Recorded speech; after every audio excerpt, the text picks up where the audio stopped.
The Sixers are staying alive, ladies and gentlemen. You have found an edition of the Cheesesteaks and Takes podcast show. I am host Colby Marshall here after the Sixers win Game 5 against the Boston Celtics. Make the series 3-2 going back to Philly.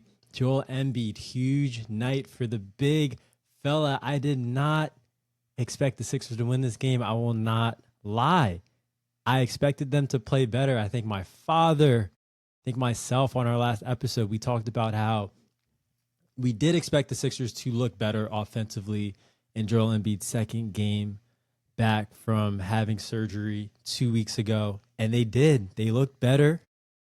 Boston went up double digits multiple times throughout this game, and they kept fighting. I think it was at the 7-minute mark in the third quarter where they just got into Boston. Everybody on that Celtics offense they felt the defensive pressure from the Sixers. We got in their jerseys in those last 20 minutes of the game, and that's what allowed us to stay in the game and then pull away in the fourth quarter. It was our defensive intensity, the rebounding. Tyrese Maxey grabbing 10 rebounds in this game to go along with his 25 points, played a perfect second fiddle to Joel Embiid in this game. And let's talk about the big fella. Let's talk about the performance that Joel Embiid put out on both ends of the court in this game. All right, he started off hot in his first game back in game 4. This game, it was the polar opposite. He was cold as could be, settling for a lot of jump shots. I think started 0 for 3 from three-point land, but he didn't stop shooting. He stayed aggressive. And man, when you saw him just punish Vucevic down there in the post time and time again in that third quarter when they were down 6, he just went to work. It was vintage Joel Embiid. The announcer said it best. Vintage Joel Embiid we saw in that third quarter. And man, was it just a delight to see. I mean, on both ends too. I think that a lot of people, especially Celtics fans, could say that when they see Joel Embiid out there on the court, it's like, oh, I'm happy this guy's out there. We're going to pick him apart on the defensive end. We're going to put him in a lot of actions. He's going to be in drop coverage. He's not as athletic. He's not going to be able to move his feet and contend shots at the rim. And he did that a lot better today. I mean, granted, Boston, they would get into the lane and, Pritchard at times. Pritchard did go at him once in the first half, but there were a lot of occasions where they got into the lane and they didn't challenge Embiid. But just his presence being there made them think twice. And I think that is a part of the value that Joel Embiid brings to the court, that you'll have to think twice about going up there when you're in the paint, going up for a layup when he's there. But aside from that, I think on a lot of the ball screens today, Joel Embiid showed great athleticism, moving his feet, staying in front of guys, making it tough on guys like Jaylen Brown, contesting their jump shots, like finishing defensive plays all the way through was what really impressed me the most about Embiid tonight. I did not expect to see that out of him, especially 2 games after playing his first game of these playoffs, his first game in 2 weeks. So that was really cool to see. And offensively, I mean, it was vintage Embiid almost we saw right in that second half, punishing Vooch in the post, getting to his mid-range fadeaway. He hit that big one against Keita in the fourth quarter to go up 4. And man, what a treat it was to see him have that performance in Boston when you just thought this series was over. You thought there was no chance the Sixers were going to come back. And here we are going to a game 6 back in Philly. And neither team has had success at home so that much in this series. The Sixers haven't won a home game at all. Boston did win game 1. But man, the opportunity that this team now has with Joel Embiid entering his 3rd game in the playoffs on Thursday, you just feel a little bit more optimistic about this team. I think if you're a Sixers fan, that place is going to be rocking. The crowd's going to be ready to go. And it's just amazing they have now put themselves in this position. I want to talk about the secondary players in this game. Obviously, Joel Embiid took the spotlight with his 33 points. Tyrese Maxey He's been a roller coaster this series. Obviously, he's not 100%, right? He's still dealing with that finger issue. But Maxey, he hit big shots tonight when we needed them. Think about the deep three off the pass from Embiid to cut the lead to 1 when they were down 4. That was a deep, deep three. And that was a point in time when Maxey did not have it going from 3 at all. He had no business really taking that shot, but had the confidence to do so.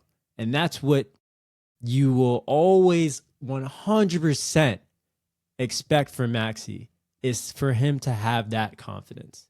He'll always have that confidence to take that next shot. No matter how bad the other shots miss, he will always be ready to step up and take that next shot. And we needed that 3 at that point in the game. He, hasn't gotten to his floater as much as I'd like to see him get in this series, and that could be due to his finger, but he did get a couple of he had a drive in the first half where he got to his floater, and obviously towards the end of the game was able to get in the lane and had that step back against Derek White that kind of iced it to put him up 12. But just aside from his scoring, getting 10 rebounds in this game was big. They've been a team, obviously they've gotten crushed on the glass all series, and Tyrese Maxey took it upon himself, a guy who, could have shown more hustle getting rebounds in the series, especially the last game and on the defensive end as a whole. He took it upon himself to say, I'm going to get these balls. I'm going to go grab these rebounds. And he led the team in rebounds tonight. The team had 47 rebounds in total. Boston had 49, and he had 10 of them. So big props to Maxey for stepping up on the glass, for sticking with his shot and dropping 25 points. He played 43 minutes tonight. And Quentin Grimes, the most unexpected hero for the Sixers tonight, was Quentin Grimes. I mean, 24 points, not 24 points. What did he drop? Quentin Grimes, he had 18 points, 4 of 7 from 3. He was humongous. And it seemed like after every shot he hit, he was looking at the bench, looking at Nick Nurse like, hey, Kelly Oubre right now over me? Like, I should be on this court. He did not obviously want to come out of that game, and Sixers were right to keep him in that second half. He had it going, and they rode the hot hand. And he also, right, defensively, like you think about that sequence with Jaylen Brown picking him up, forcing that ball into the backcourt and then staying with, like, that gave me goosebumps seeing Quentin Grimes put in that effort on the defensive end on Jaylen Brown at that point in the game. Like, he had his fingerprints all over this game, and that's what we needed. I mean, this was another game where the Celtics bench looked like they were going to run away with it. They had 19 bench points in that first half, similar to game 4, and we had 0. A big 0 up until Quentin Grimes just caught fire and was able to give us a big boost on offense and on defense. And you do wonder what Nick Nurse might do in game 6. Is he going to roll with Quentin Grimes in that starting lineup with the way Kelly Oubre, right, has been struggling a little bit, shooting the ball, even defensively? He is at the helm of a lot of the breakdowns the Sixers have defensively. Because of his at times, he can get fatigued, and he's obviously not as athletic as he once was. But he did have some good possessions on Jaylen Brown, forced him to miss shots. But he is at the helm of a lot of the breakdowns the Sixers do have when they get to overhelping. And so you do wonder if Kelly maybe will have a short leash, if anything, in game 6. And if not, will you see Grimes get the nod? I mean, I do like the idea of Kelly coming off of the bench with his energy. I do also like the idea of keeping the things the way that they are and keeping Grimes, having him come off the bench with his energy. Will Dominic Barlow see more action? We know how good he can be on the glass for the Sixers. But you do wonder, Quentin Grimes, with this performance, if he does take a step into that starting lineup. VJ Edgecombe, he ended up 3 for 6 from 3, 3 for 8 from the field, 10 points. He helped out on the glass a lot too. Actually had a big offensive rebound for the Sixers. A couple of offensive rebounds VJ might have had, but wasn't the scoring that we've wanted to see. I actually thought VJ was going to come out really aggressive in this game. Hearing Cooper Flagg, getting the Rookie of the Year award today, You thought with VJ struggling, he's going to kind of make a statement in this game. And, he was a +9. He was there on defense. He helped out on the glass. And he hit some big shots. He did hit some of those threes were big when they were making the run. They were down 4 and VJ hit that big 3 to cut it to 1. That was huge. I definitely got to give VJ props. He didn't shoot a whole lot. His volume was down, but he made the most of the majority of his attempts. So props to VJ for sticking with it and staying clutch. That's what we've seen from VJ all year, is that clutch factor, the ability to not be afraid to step up and take those big shots. So props to VJ for staying with it. And man, Paul George throughout, just solid. Big reason the Sixers got off to that big start, going up 8-2. He was 4 of 9 from 3. It was just a threat the entire game. Had 9 rebounds to go along with his 16 points, 7 assists as well. So just an all-around great game. 2 steals as well for Paul George.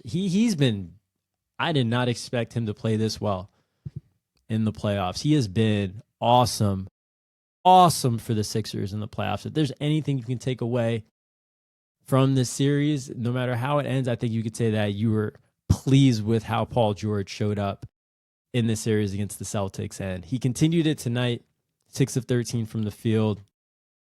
And we needed it. We needed his presence, his shot-making ability, his ability to draw mismatches, to cause guys to help.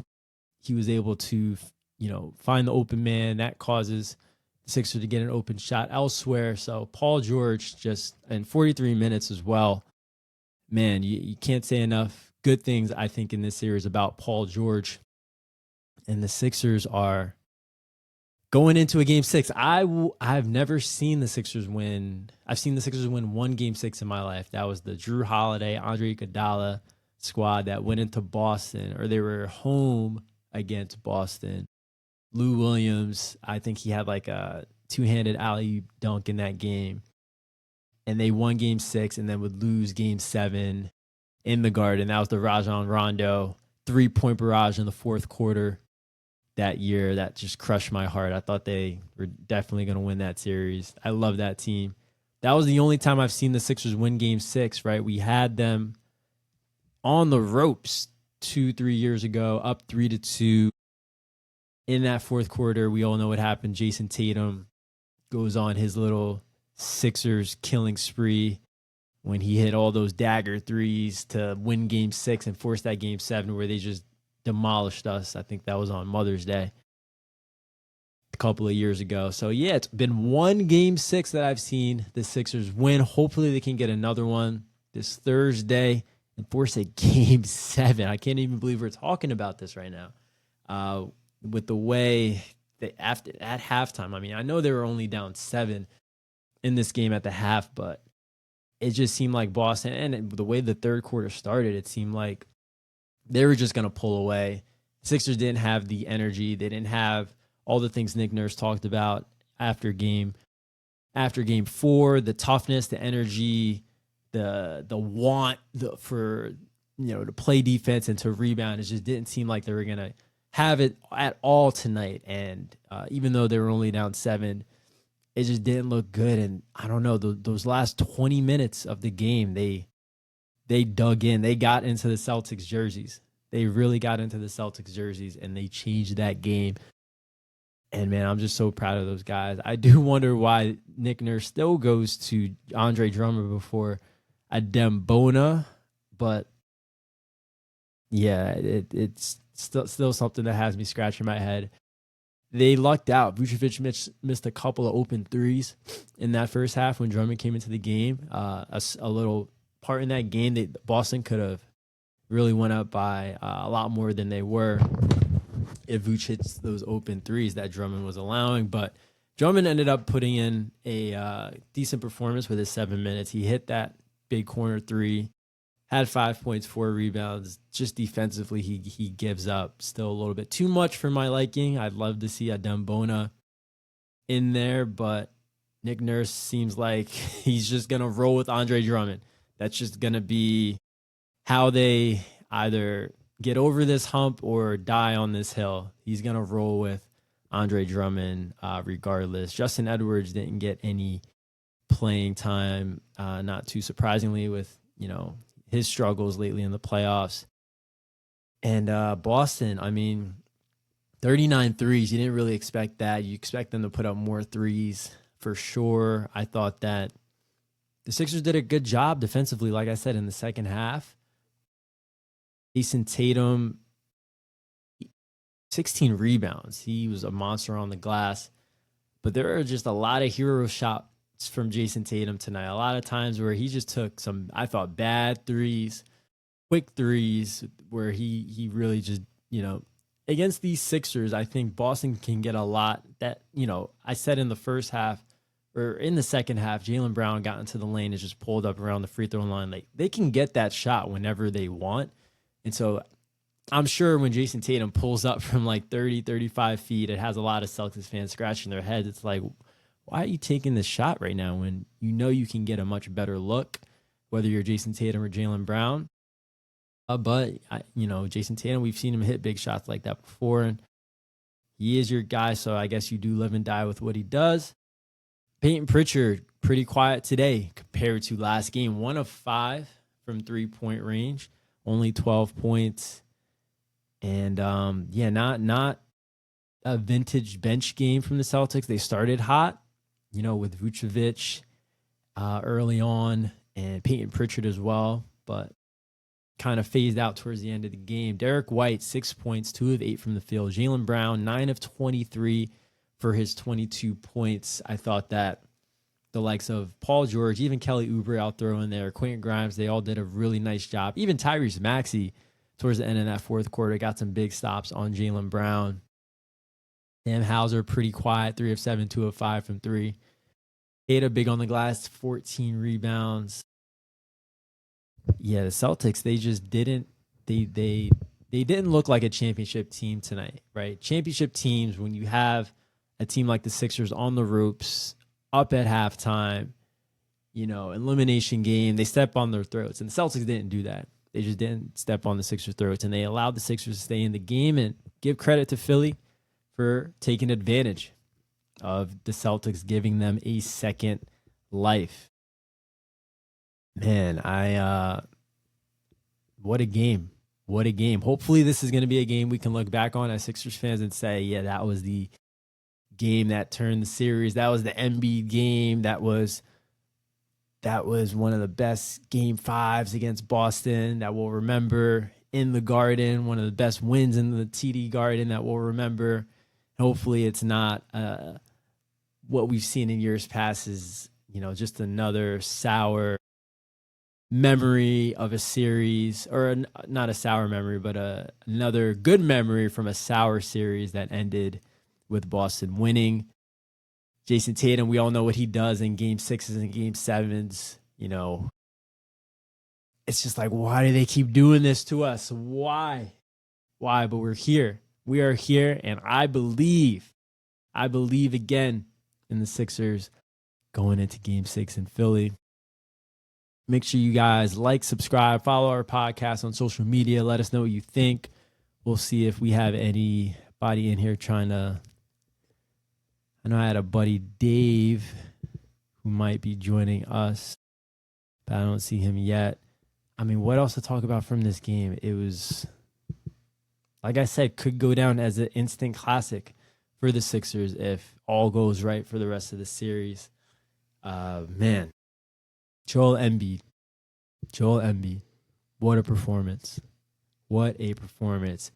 Make sure you guys stay tuned for more content from Cheesesteaks and Takes. Make sure you guys follow us, like I said, on social media, Cheesesteaks and Takes. Let us know what you think. We will be back. My father, my uncle Chuck, my cousins Noah and Drew to recap Game 6 in Philly, talk more about the NBA playoffs and such. With that said, I'm going to get off here. Cut this episode a little short. Keep it 20 minutes solid.